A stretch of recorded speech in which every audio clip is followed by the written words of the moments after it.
నమస్తే, welcome to Telugu 360. RTC కార్మికులకు చిన్న చిన్న తప్పిదాల వల్ల బీఆర్ఎస్ హయాంలో జాబులు కోల్పోయామంటూ ఈరోజు సోమాజిగూడ ప్రెస్ క్లబ్లో ప్రెస్ మీట్ అయితే పెట్టడం అయితే జరిగింది. దాదాపుగా 300 మంది కార్మికులు అయితే వచ్చారు. ప్రజాప్రభుత్వం వచ్చిన తర్వాత మాకు ఈ జాబులు మా జాబులు మాకు ఇస్తారని ఆశించాము, ఇప్పటికైనా ఇస్తారని కూడా అనుకుంటాము. ఒకసారి వాళ్ళతో మాట్లాడి తెలుసుకునే ప్రయత్నం అయితే చేద్దాం. అంటే ఏంటి మీ ప్రధానమైన ఆర్టీసీలో మీకు ఎటువంటి బాధ్యతలు ఇస్తూ ఉన్నారు, ఎటువంటి ప్రాబ్లమ్స్ ఎదుర్కొంటా ఉన్నారు?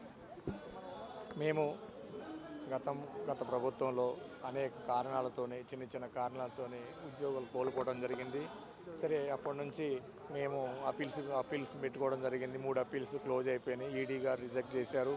ఈడీ గారు రిజెక్ట్ చేసిన తర్వాత మన ప్రభుత్వం, రేవంత్ రెడ్డి గారి ప్రభుత్వం వచ్చింది. తిరిగినాము, మంత్రులను కలిసాము, బట్టి విక్రమార్క గారిని కలిసాము, పొంగులేటి శ్రీనివాసరెడ్డి గారిని కలిసాము, సీతక్క గారిని కలిసాము, తుమ్మల నాగేశ్వరరావు గారిని కలిసాము, దామోదర రాజనరసింహ గారు కలిసాము. ఇంకా అనేక మంది క్యాబినెట్ మినిస్టర్ కలిసి మా బాధలు, మా ఇబ్బందులు, మా ఇంట్లో సమస్యలు, ఆర్థిక పరిస్థితులు అన్నీ కూడా వివరించడం జరిగింది. సరే, కొత్త ప్రభుత్వం వచ్చింది, మన ప్రజాపాలన వచ్చింది కాబట్టి మీకు న్యాయం చేస్తాము, కొద్దిగా వెయిట్ చేయండి, కొద్దిగా టైం తీసుకుంటాము అని చెప్పడం జరిగింది. అందుకని ఇప్పుడు మాకు ఎండి సజ్జనార్ గారు, గౌరవ ఎండి సజ్జనార్ గారు అనేటువంటి మన సారు మాకు న్యాయం చేసి మాకు ఎటువంటి చిన్న పొరపాట్లు జరిగినా కానీ మాకు క్షమాభిక్ష పెట్టి మా అందరికీ ఉద్యోగాలు ఇస్తే మీకు వెలవేల ఎప్పుడూ కూడా మేము మా కడుపులో, మా గుండెలలో పెట్టుకొని మిమ్మల్ని మనస్ఫూర్తిగా ఆశీర్వదిస్తామని మనస్ఫూర్తిగా కోరుకుంటున్నాం. ఎంతమంది ఉన్నారు? ఇంతమంది బీఆర్ఎస్ హయాంలో జాబ్లు, లేకుంటే కాంగ్రెస్ హయాంలో? బీఆర్ఎస్ హయాంలో చాలా వరకే పోయినాయండి. ఇప్పుడు ఈ కొత్తగా వచ్చిన తర్వాత ఈ ప్రభుత్వంలో చాలా తక్కువ. గత ప్రభుత్వంలోనే మరి మేము సమ్మె చేసినప్పుడు మరి మాజీ ముఖ్యమంత్రి గారు చంద్రశేఖరరావు గారు అనేక కారణాలతోని మేము సమ్మె కాలం ఉన్నప్పుడు అనేక విధాలుగా మమ్మల్ని ప్రెషర్ పెట్టి మేము డిస్మిస్ చేస్తాం, అది చేస్తాం, లేకపోతే మీకు ఉద్యోగాలు కోల్పోయాయి అని చెప్పడం జరిగింది. దాని దృష్టిలో పెట్టుకొని ఎక్కువ శాతము మేము ఉద్యోగాలు కోల్పోవడం జరిగింది. అందుకని ఇప్పుడు ఈ ప్రభుత్వం వచ్చింది కాబట్టి ఈ గవర్నమెంట్కి మాకు 100% మాకు న్యాయం చేస్తుందని మేము ఆశిస్తున్నాము. అట్లే మరి ఇప్పుడు అంతకుముందు 12వ తారీఖు 3వ నెల 2025 నాడు ఇదే ప్రెస్ క్లబ్లో మరి కొంతమంది దుష్ట శక్తులు మరి ఎండి గారి మీద మరి లేనిపోని అపండాలు మోపి మరి అన్ని స్కాములు జరిగినాయి, 1000 కోట్ల స్కామ్ జరిగింది, అది జరిగింది, ఇది జరిగింది, మేము నిరూపిస్తాము అని ఏదో చెప్పారు. కానీ అది అంత నిజం లేదు, అది అంత అబద్ధము, బూటకము. కానీ మీరు వాళ్ళ మాటలు నమ్మకండి అయ్యా. వాళ్ళు ఎవరో బయట వాళ్ళకి మాకు సంబంధం లేదు. మేము చేస్తున్నది ఒకటి, వాళ్ళు దుర్ప్రచారం చేస్తున్నది ఒకటి.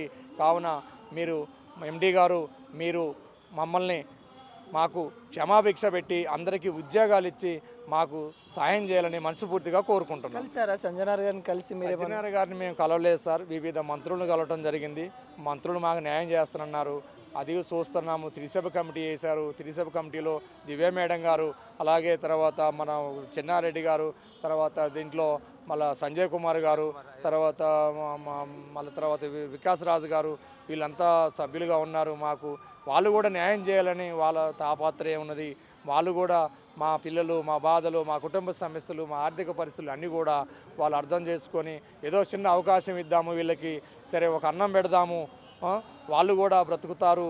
వాళ్ళు భార్య పిల్లలు రోడ్డున పడ్డారు, వాళ్ళ పిల్లలు చదువులు ఆగమైపోయినాయి, వాళ్ళ ఆడపిల్లలు పెళ్ళిడికి వచ్చి ఉన్నారు, వాళ్ళు కూడా పెళ్ళిళ్ళు చేసే పరిస్థితి లేదు. కాబట్టి వాళ్ళకు కూడా చిన్న అవకాశం ఇచ్చి చూద్దాం, మేము కూడా ఎండి గారికి చెప్తాము అని చెప్పడం జరిగింది. మేము సాయం చేస్తాము, కొద్దిగా ఓపిక పట్టని చెప్పడం జరిగింది. కాబట్టి అయ్యా సజ్జనార్ గారు, మీ మీద వస్తున్నటువంటి ఆరోపణలు ఎంతవరకు కరెక్ట్ కాదు, అది నిజం కాదు, అది అబద్ధము, ఇది వాస్తవం చెప్తున్నాం. మేము కొంతమంది కావాలని కుట్రతోనే మిమ్మల్ని టార్గెట్ చేసి మాట్లాడుతున్నారు తప్ప వేరే విధంగా మీ మీద ఎటువంటి ఆరోపణలు లేరు. మీరు మంచి అధికారి, మీరు మంచి పోలీస్ ఆఫీసరు, పేరున్న ఆఫీసరు, మాకు తెలుసు. కాబట్టి ఇందులో కొంతమంది స్వార్థపరులు ఇన్వాల్వ్ అయ్యి దీని మీద దుర్ప్రచారం చేస్తున్నారు. అది ముక్తఖండంతో ఖండిస్తున్నాం. కాబట్టి ఇప్పుడు ఈరోజు జరిగినటువంటి ప్రెస్ క్లబ్లో మీకు వినిపిస్తున్నది ఏంటంటే, మాకు న్యాయం చేయండి, మాకు ఉద్యోగాలు ఇవ్వండి.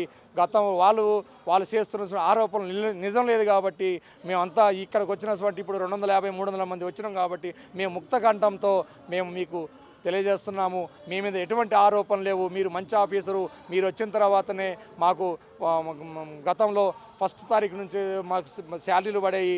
అలాగనే మా డ్రైవర్లు కండక్టర్లు ఏదైనా యాక్సిడెంట్ పరంగా చనిపోతే మాకు యూనియన్ బ్యాంక్ నుంచి అంతకుముందు గతంలో ఎస్బీఐ నుంచి 2 లక్షలు 3 లక్షల వరకే ప్రమాద బీమా వచ్చేది. మీరు ఆ అకౌంట్స్ మొత్తం కూడా యూబీఐ మార్చిన తర్వాత మా డ్రైవర్ కానీ కండక్టర్ కానీ ఏదైనా ప్రమాదంలో చనిపోతే వారి కుటుంబానికి 1,15,000 నుంచి 1,10,00,000 నుంచి 1,45,00,000 వరకు కూడా ఎక్స్గ్రేస్ బ్యాంకు ద్వారా మాకు వస్తున్నాయి. అలాంటి మంచి పనులు ఎన్నో చేశారు. మాకు హాస్పిటల్ స్పెషాలిటీస్ కనిపించారు. మాకు ఎన్నో ఆరోగ్య సమస్యల్ని హాస్పిటల్ ద్వారా టీం తయారు చేసి డిపో వైజ్గా పంపించారు. మా డిపోలో కూడా బీపీలు షుగర్లు ఇంకేమైనా గుండె జబ్బులు ఏమున్నా కానీ మాకు అన్నీ అక్కడే క్యాంపు ద్వారా అన్నీ చేయటం జరిగింది. మీరు మంచి పనులు చేశారయ్యా, కాబట్టి మీరు దృష్టిలో పెట్టుకొని మమ్మల్ని ఎవరో మీ మీద నిందలు వేశారని మీ మీద ఆరోపణలు చేశారని దృష్టిలో పెట్టుకోకుండా మా అందరు భార్య పిల్లల్ని సుఖ సంతోషంగా ఉంచాలని మనస్ఫూర్తిగా కోరుకుంటూ మా అందరికీ ఉద్యోగాలు ఇవ్వాలని గౌరవ ఎండీ గారికి మనస్ఫూర్తిగా వేడుకుంటున్నాం.